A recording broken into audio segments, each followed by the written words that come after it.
these bombs. Joe Biden says these recent attacks on Yemen are to protect the people and protect commerce. But no one has ever been made safer by bombs. And destroying lives and destroying homes only makes a very small group of people more prosperous. This is a familiar lie. Americans have been accepting the same logic to justify nuclear weapons. They use the word security a lot, and people believe it.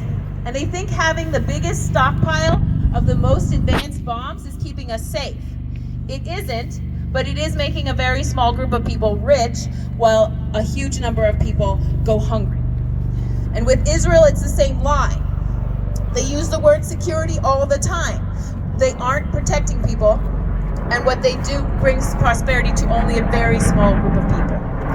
And the hazards of nuclear weapons have been thoroughly explained, and the death toll has been counted and published, and how many letters have been written about the gruesome health effects and the illnesses caused by nuclear radiation in the US and throughout the world.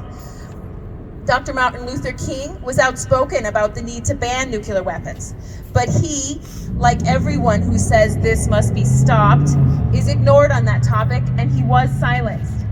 He made powerful enemies with his passionate pleas for the US government to spend money on the poor instead of on bombs.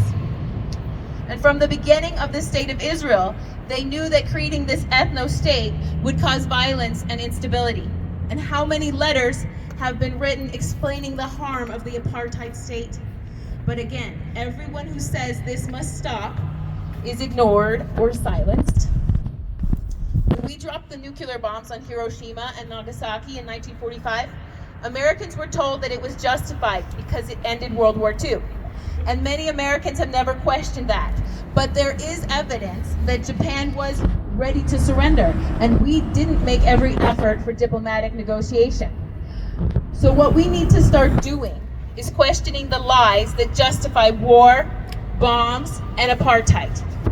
So that is why, for some of us, it is very hard to talk to family and friends about nuclear weapons and about Israel, because they don't want to accept that the ones they thought were providing security were really deceiving them. And nobody wants to feel unsafe, so they don't want to think about it. But we need to shift our focus to making the world a safer place. We can tell the stories of people who work together for justice and equality. And we have to talk our friends and family into trusting the process of peace and reconciliation. We need to help them process their confusion by talking it out with them, and we need to keep giving them opportunities to get involved.